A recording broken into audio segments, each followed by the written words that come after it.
ескертеміз. Бұл видео кез келген жастағы көрермендерге қолжетімді. Видеоның соңына дейін көріп шығуларыңызды өтінеміз. Ассалаумағалейкум достар, сіздермен бірге қызық болсын арнасының қызықты ақпараттарын және қызықты видеоларын көруге дайынсыздар ма? Ендеше біз бастаймыз, көріңіздер.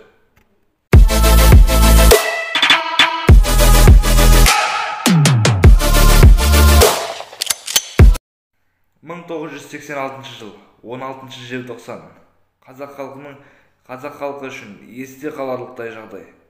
Себебі Қазақстан өзінің тәуелсіздігі үшін күресті. Қазір 2020 жыл 16 желтоқсан. Осыдан 34 жыл бұрын 1986 жылы 16 желтоқсанда Алматы қаласының басты алаңында болып өткен студенттердің арасындағы көтеріліс барлығының есінде қалды деп ойлаймын. Себебі бұл көтеріліс ол жай ғана студенттер арасындағы көтеріліс емес. Бұл көтеріліс КСРО одағын таратқан және де Қазақстанға тәуелсіздік сыйлаған көтеріліс. Бұл күн біздің қазақтар үшін өте ауыр күн, яғни азалы күндердің қатарына жатады. Себебі бұл күнде Қазақстан азаматтары үшін өте яғни қазалы күн болып саналады. Неге? Себебі бұл күнде Қазақстан тәуелсіздігі үшін қаншама адамдар жанын пида етті. 1986 жыл біздің Қазақстан Республикасына тәуелсіздік алып берді. Ал біз 1986 жылдан 2020 жылға дейін не істедік? Ал жіпке тізейік. Біздің Қазақстан тәуелсіздік алғанға дейін қандай ел болды? Тәуелсіздік алғаннан кейін қандай сорақы істер жасағаны жайлы сіздерге айтатын боламыз. Біздің Қазақстан 1986 жылы бізге қазақ басшы керек деді. Алайда қазақ басшысын жариялады. Ал не болды соңы? Қазіргі таңда президентті жамандамайтын адам аз. 1986 жылдың 16 желтоқсанда бізге тәуелсіздік сұрады. Тәуелсіздіктен қадір кетті. Оған дәлел 1986 жылы қараңыздар, 16 желтоқсанда тойланатын бұл мейрамға 15 күні дайындалады да 16-17 күндер тойлап кетеді. Ал одан сәл жарты ай кейін келетін жаңа жылға 1 желтоқсаннан бастап ақпанның 1-іне дейін тойлатып жүреді. Ал қайда әділеттілік, қайда тәуелсіздігімізге деген қуаныш, қайда? Сонда тәуелсіздігімізге қуаныш 2-ақ күн ба? Бұл күн есте қалу керек. Және де бұл бір ай емес, бірнеше ай тойлату керек бұл мейрамды. 16 желтоқсан тәуелсіздік мейрамын бірнеше айға жалғастырып тойласаңыздар да болады. Біздің әр күніміз тәуелсіздік мерекесі. Ал біз неге тәуелсіздік мерекесін тойламаймыз? Айналып келгенде 16 желтоқсан деп айналып келгенде сол бір қай-қайдағы христиандардың мерекесіне, қай-қайдағы анау дінсіздердің мерекесіне, яғни 1 желтоқсан, 1 декабрь жаңа жыл деп тойлайсыңдар ғой? Сол мерекеге деп тойлап жатқан ақшаларыңды мынау тәуелсіздік мерекесіне құйсаңдар, тәуелсіздік мерекесінде жақсы өткізуге болады, дұрыс па? Дұрыс па? Ал енді қараңыздар, 1 желтоқсанға, яғни шырша тұрғызамыз деп, бізде 10 желтоқсаннан бастап шыршалар тұрғызыла бастады.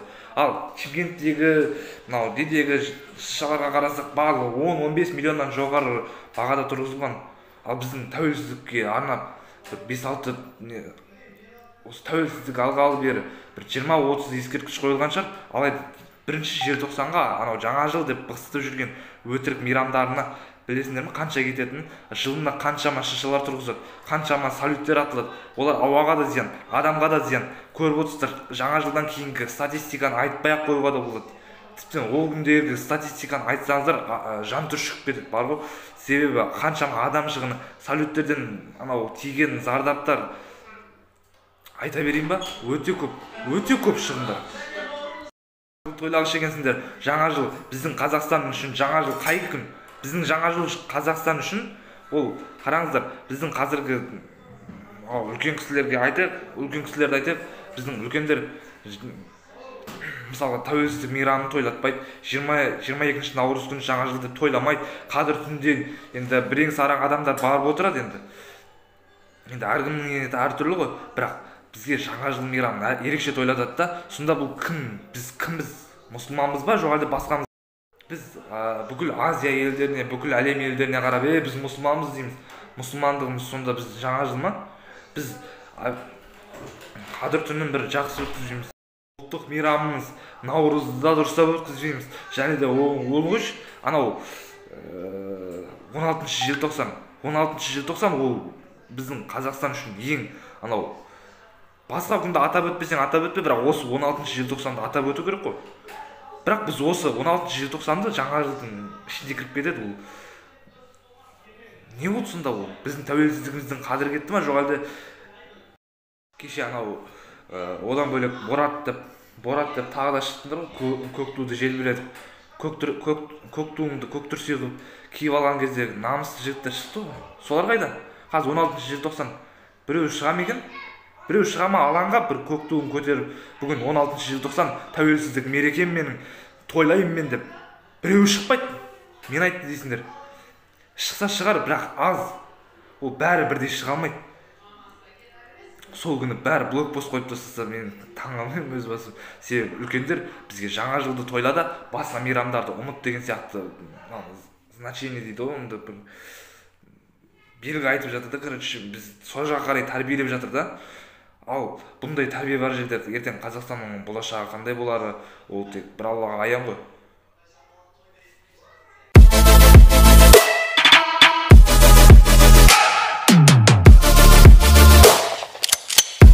Назарларыңызға көп рахмет достар. Артық айтқан жерлерім болса, қатты кеткен жерлерім болса, аяп етпесіздер. Кез келген адам мінсіз болмайды.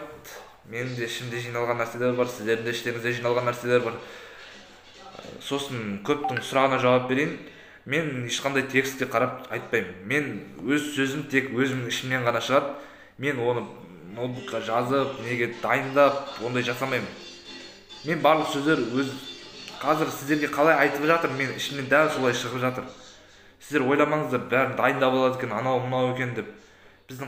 Назарларыңызға көп рахмет достар. Біздің видеоблог осымен аяқталды. Келесі бөлімді күтіңіздер. Shall we have breakfast together?